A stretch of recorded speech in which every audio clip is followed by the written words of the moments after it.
O isolamento social criado por Deus. A quarentena.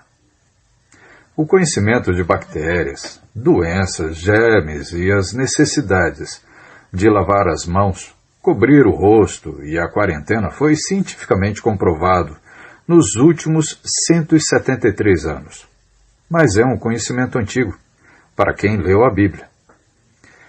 1847, depois de Cristo. Inácio Philipp era um médico e cientista húngaro, agora conhecido como pioneiro dos procedimentos antissépticos.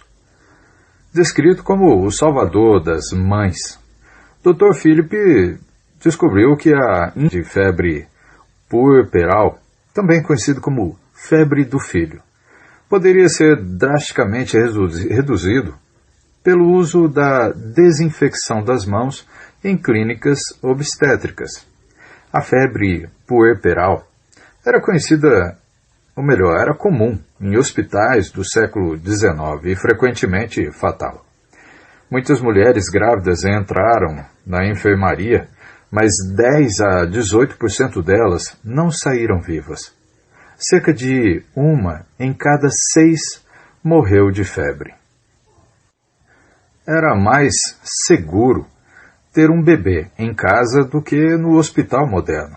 Dr. Philipp propôs a prática de lavar as mãos com solução de cal clorada em 1847, enquanto trabalhava na primeira clínica obstétrica do Hospital Geral de Vietnã, onde as enfermarias dos médicos tinham 3 vezes a mortalidade das enfermarias das parteiras.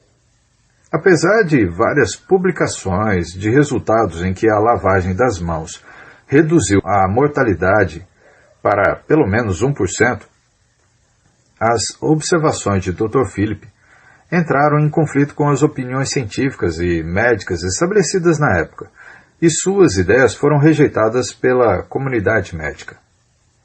Dr. Philipp não pôde oferecer uma explicação científica aceitável para suas descobertas, e alguns médicos ficaram ofendidos com as sugestões de que deveriam lavar as mãos e zombaram dele por isso. Bem, em 1400 a.C., Moisés, o porta-voz inspirado por Deus, ensinou lavagem de mãos para germes, cobertura de rosto e quarentena 3.247 anos antes de Dr. Philipp. Vejam comigo em Levítico capítulo 13, versículo 45 e 46. Diz assim: quem fica leproso, apresentando quaisquer desses sintomas, usará roupas rasgadas, andará descabelado, cobrirá a parte inferior do rosto e gritará: impuro, impuro! Enquanto tiver a doença, estará impuro. Viverá separado, fora do acampamento. Agora, Levítico 14, versículo 8. Aquele que estiver sendo purificado lavará as suas roupas, rapará todos os seus pelos e se banhará com água, e assim estará puro. Depois disso, poderá entrar no acampamento, mas ficará fora da sua tenda por 7 dias. Isso nós vemos também em Números capítulo 5, versículo 1 até o 4, capítulo 12, versículo 10 ao 16, capítulo 31, versículo 19 ao 20, e Deuteronômio, capítulo 23, versículo 9 até o 14. Pois bem, a Bíblia foi ignorada pela maioria. E o resultado? Veja, em 1347 d.C., na Europa, a peste negra ou peste bubônica foi a pandemia mais fatal registrada na história humana, resultando na morte de 75 a 200 milhões de pessoas na Europa e na Ásia, no norte da África, atingindo o pico na Europa de 1347 a 1351, isso nessa época. A peste criou revoltas religiosas, sociais e econômicas, com efeitos profundos no curso da história europeia. Estima-se que a peste negra tenha matado de 30% a 60% da população na Europa. No total, a praga pode ter reduzido a população mundial cerca de 475 milhões para 350 a 375 milhões no século XIV. Demorou 200 anos para a população da Europa se recuperar ao nível anterior. Os sustos da praga ocorreram em vários locais do mundo, e até o início do século XX, a peste negra. A causa foi o esgoto e, a escoar pelas ruas, pulgas doentes infectando ratos e infectando humanos também. Isso era a peste negra. A população judaica, na época, sobreviveu e floresceu por causa de sua prática de cobrir excrementos, lavar as mãos e isolar-se do mundo das doenças. Eles seguiram a ideia de Deus na Bíblia e viveram. Eles deram a Deus a glória por sua ideia de isolamento.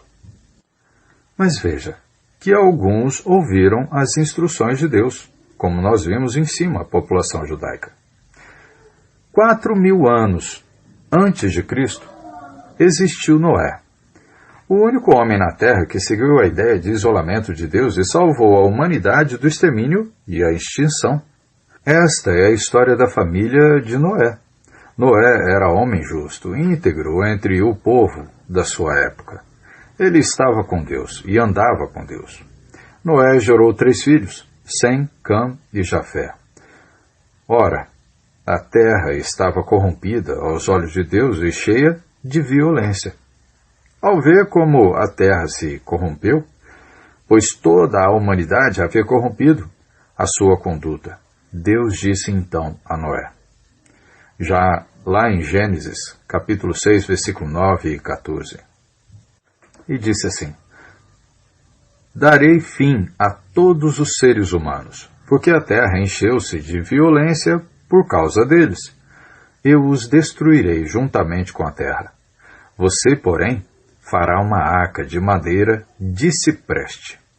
Bem, Noé advertiu o povo por cerca de 120 anos com pregações justas. Isso nós podemos ver em 2 Pedro 2 e 5 e também Gênesis 6, versículo 3. E apenas 7 outras pessoas também sobreviveram, que no caso sua família, se reuniram a ele isoladamente na arca. Noé e a sua família ficaram isolados por 150 dias na arca. Gênesis 7, versículo 24 diz: sem supermercado, quintal para brincar ou mídias sociais para se divertir. Deus usou a água para separá-los da doença do pecado, lavar o mundo e começar novamente. Isso nós podemos ver em 1 Pedro 3 e 20. Bem, eles sobreviveram e deram a Deus a glória por sua ideia de isolamento do pecado. Isso nós vemos em Gênesis 8, 20 e 21. Eles caminharam em um mundo novo sem a doença do pecado. Isso por um tempo. Agora, em 2020, depois de Cristo, eu e você, bem, estamos isolados em quarentena. Agradecidos às autoridades governamentais que aprenderam com a história recente, ou a conduta, ou no caso, consultaram a Bíblia, e estamos sobrevivendo ao Covid-19.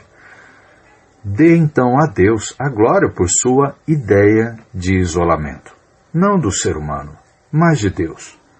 Existe uma ameaça maior do que o Covid-19 em nosso mundo. A doença do pecado voltou com vingança e infectou todos nós. Isso nós vemos em Romanos 13, 23 e capítulo 6, versículo 23 também. Deus também falou sobre essa situação e precisamos prestar atenção por nossa sobrevivência eterna. Veja que em 59 depois de Cristo, o apóstolo Paulo Paulo pregou as boas novas de Jesus morrendo na cruz para perdoar nossos pecados e encorajou a igreja a estar isolada da doença do pecado. 2 Coríntios capítulo 6, versículo 14 ao 18 diz assim: Não se ponham em julgo desigual com descrentes, pois o que tem em comum a justiça e a maldade? Ou que comunhão pode ter a luz com as trevas? Que harmonia entre Cristo e Belial, e o maligno? Que há de comum entre o crente e o descrente? Que acordo há entre o templo de Deus e os ídolos? Pois somos santuários do Deus vivo. Como disse Deus, habitarei com eles, e entre eles andarei. Serei o seu Deus, e eles serão o meu povo. Portanto, saiam do meio deles, e separem-se, diz o Senhor. Não toqueis em coisas impuras, e eu os receberei, e lhes serei pai. E vocês serão meus filhos e minhas filhas, diz o Senhor Todo-Poderoso. Então, aqueles que seguem as instruções de Deus têm casamentos lindos e íntimos, relacionamentos familiares unidos e alegres, negócios bem-sucedidos, verdadeiras amizades que ajudam quando você precisa e uma consciência livre de culpa. Deus os ama como filhos e filhas, cuida deles a todo momento e lhes dá a vida eterna. Damos glória a Deus por sua ideia de isolamento. Outra, a maioria do mundo está infectado pelo pecado. Então, existe apenas uma cura. Há muito tempo desobedeceram, quando Deus esperava pacientemente nos dias de Noé, enquanto a arca era construída. E nela apenas algumas pessoas, a saber 8, foram salvas por meio da água, e isso é representado pelo batismo, que agora também salva vocês. Não a remoção da sujeira do corpo, mas o compromisso de uma boa consciência diante de Deus, por meio da ressurreição de Jesus Cristo. Isso nós vemos em 1 Pedro 3, do 20 ao 21. Também vemos em Marcos 16, 15, 16, Atos 2, 38, capítulo 22, versículo 16, também Romanos 6, do 1 ao 7, Colossenses 2 e 12. Hoje compartilho isso com você, porque Jesus quer que eu seja uma luz para o mundo, como também deseja para você. Isso nós vemos em Mateus capítulo 5, versículo 16 ao 18. Pois bem, quero ser um exemplo como Paulo do que Deus pode fazer em nossas vidas hoje. 1 Coríntios 11 e 1. Filipenses 4 e 9. Quero ensinar a sua palavra para a sua vida eterna. Isso nós vemos em Mateus 28, 19 e 20. Eu pequei, sofri as consequências. Fui perdoado por Jesus e desfruto de uma vida de paz e alegria que durará para sempre. Hoje estou em isolamento físico, eu e minha família. Mas as palavras de Deus não estão em quarentena. A tecnologia me permitiu visitar a sua casa hoje. Uma máscara pode esconder o meu sorriso no supermercado, mas não uma palavra gentil, uma saudação alegre, uma atitude agradecida pelos serviços e risco dos caixas e um convite para se juntar a mim online, para ler a palavra de Deus. A oportunidade foi dada e precisamos aproveitar ela, hoje, mais do que nunca. Usar os meios de comunicação que Deus nos deu para atingir muito mais pessoas para buscar a salvação de suas almas. A Deus seja toda a glória por sua ideia de isolamento e quarentena. Bem, esse artigo bíblico foi escrito por nosso irmão Alan Nunley e gravado por mim, Caco Pessoa, seus irmãos em Cristo. Faço as palavras de meu amigo Alan as minhas palavras. Obrigado, Alan, pelos seus esforços em favor de muitos e agora que são de Cristo. Que Deus abençoe ricamente a vida de todos vocês, em nome de Cristo. Amém.